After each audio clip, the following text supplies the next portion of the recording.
Hi everyone, it's your boy Zach, and this is my review of Street Fighter 2. Most people are confused, but some video game enthusiasts are like, yes, exactly, you are correct. So it's actually the movie Street Fighter with Jean-Claude Van Damme, but I said it was Street Fighter 2 because it's based on the video game Street Fighter 2. Street Fighter was like 1987. It was a generic, punching video game. Punching and kicking. Street Fighter 2, the video game from like 1991, that was the actually created all the lore with M. Bison and Shadow Lu or Shadow Law and Guile and all those people. So it was a huge hit, and they fast-tracked movies for both Mortal Kombat and Street Fighter. So this one came out in 1994, and I always talk about this. One of the things that hipsters like to talk about, they're like, oh, look at this Cable. He has so many pouches. It's so ridiculous.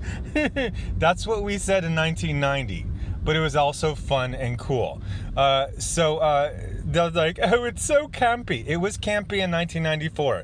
Nobody thought it was supposed to be anything other than campy. Now, some people were bothered it was campy, but it was still a fairly new franchise. It was the first take, and it did good. They made it for $33 million. It made $100 million. 2.5 times to make a profit. So, there's a nice tidy little profit for everyone involved. With the pandemic and people rewatching stuff, some people are seeing things in new eyes, or you're watching a movie you passed up for decades and you finally watch it, like I'm watching Air Force One. I don't think I'm going to do a video review of it, but I just want to say, if you ever saw the trailer for Air Force One, it is exactly the same as seeing the movie. Literally, I'm writing the lines right before, like, he's gonna say, oh, what a nice plane. Would you like a tour? I said that before they said it. Like, it's the most predictable movie ever made. It's okay. I mean, that's why I didn't go see it in the theaters when I was broke. I was like, I feel like I know exactly what this movie is gonna be, and it's okay. It's gonna be okay. So, Street Fighter is not just okay. It is terrible. Terribly good. At the time, the video game enthusiasts were kind of pissed.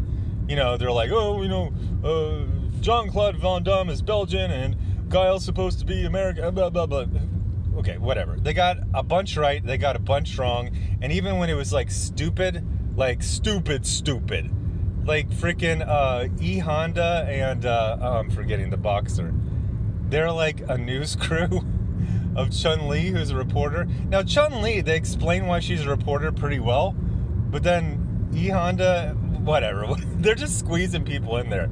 Like, they put in T-Hawk, and at first you just think he's just like one random... You're like, why is this one random soldier with long hair always in the same shot with Van Damme and Kylie Minogue? And then, like, way into the movie, he puts on a headband, and Guile's like, why you put on headband? He's like, oh, I'm a Native American. You're like, okay. So I ended up reading some interviews, and Steven D'Souza was like, he's like, I didn't really knew this. My kid played the game. I wrote a generic, adventure movie, and then like way into the process, they're like, we need more characters. Can you add in T-Hawk and Dhalsim and all this stuff? So it's packed with characters. So many characters, I swear. I blinked and Dhalsim went from like a regular looking scientist to being, bald with no shirt and, wearing the chains and everything. I mean, they had the chains before, but they're just squeezing them in everywhere. So what this is it's a fairly simple, G.I. Joe style story. M. Bison is, taking over Shadow Lu, the country, with Shadow, I don't know. I'm not an expert enough to know why they say Shadow Lu and some things in Shadow. They say Shadow Law in the animated movie. But anyway, so there's like a UN called the AN, but they have the light blue helmets. I don't know why they just didn't make the UN. Guile's in charge of this task force. They're kind of feeding refugees, taking them in. And then there's a plot to go assault the headquarters of Shadow Lu. Shadow Lu. Now here's this movie is just weird. So first of all, the final attack is half of the movie. Halfway through the movie, they all get in these boats and they head to the enemy command center. This would have been the last 15 minutes of any other movie. Oh, gosh, no. And so with all the amount of characters in there, they actually handle a fair amount of subplots pretty well. You got Ken and Ryu. In this one, they're like arms dealers who sell like fake guns to criminals, and that's their scam. They're like, oh, we're just scamming criminals. Then you got Chun-Li, who's a reporter. Guile and Cammy, they are basically in the UN, along with T-Hawk, and then they introduce some. They just squeeze in characters everywhere. The funny thing about this is this is based on a martial arts, fantasy video game, and there is very little hand-to-hand combat, and what is in there is like terrible. Like Jean-Claude Van Damme will like come out of this chamber that rises out of the ground, and then he'll do a flying front kick that goes like 40 feet. Stupid, so stupid. But it's fun. It's like silly. It's basically G.I. Joe the animated series made into a live action movie, just like cartoony, silly, fun. Raul Julia, he had some sort of like stomach ailment, and stomach cancer. Basically, he couldn't eat food, so that's why he was so skinny. But his performance is freaking perfect. If you've never seen the movie, you still probably seen the clip where he's talking to Chun-Li. He's like, the day I came into your village was the greatest day of your life, but for me it was Tuesday.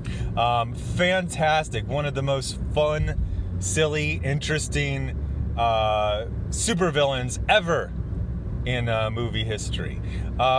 This movie is a weird, like I said, it's low budget, and in some places you're like, this doesn't really seem like a low budget, and you're like, oh wow, this is really, really low budget. Like at one point, Ryu has this sword that seriously looks like it was made out of aluminum foil.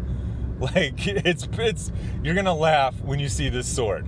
But then like other things are just good. Like they have Vega, and Vega looks like Vega. It's like the perfect casting for Vega. They get a lot of like the key relationships done well, even if they change a lot of stuff. There's some cool, fun hero moments. There's some little exciting little action bits. I feel like you would have to work to not like this. It's Street Fighter, and it's also Street Fighter like way early in the lore. Like they started making this movie, the original Street Fighter 2 had only come out 2 years earlier.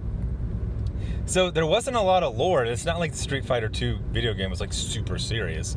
I don't think Guile's flat top was regulation. I'm just saying this wasn't exactly Zero Dark 30. The other thing I read is that I was like, am I crazy, or most of these martial arts fights like terrible? So it was low budget, and they didn't have time to, you know how you always watch like the making of The Matrix? They're like, for 6 months every day we did 4 hours of martial arts training.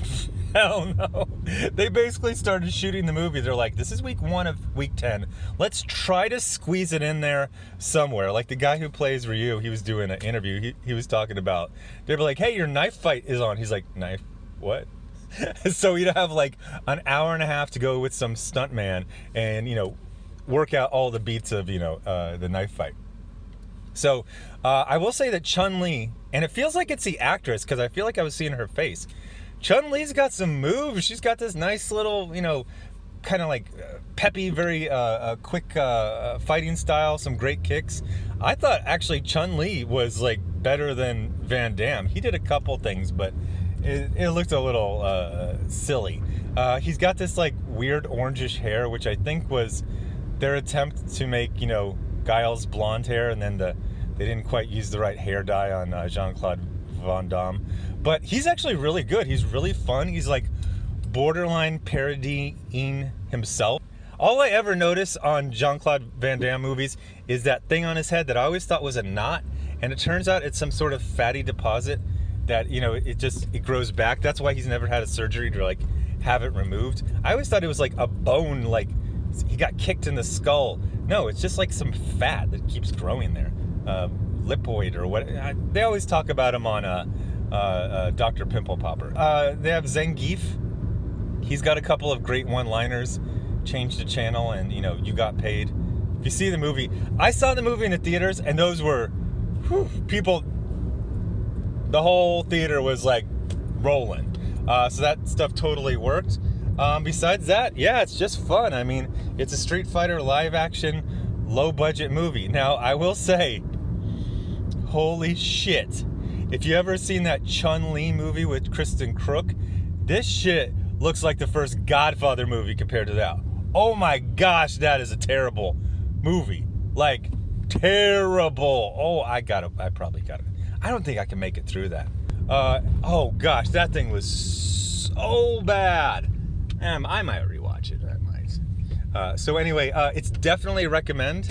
I think I had to pay for it. Yeah, I don't think I could find it on any of the streaming services, but it's a fun afternoon, you know, movie, popcorn movie, get drunk with your friends movie.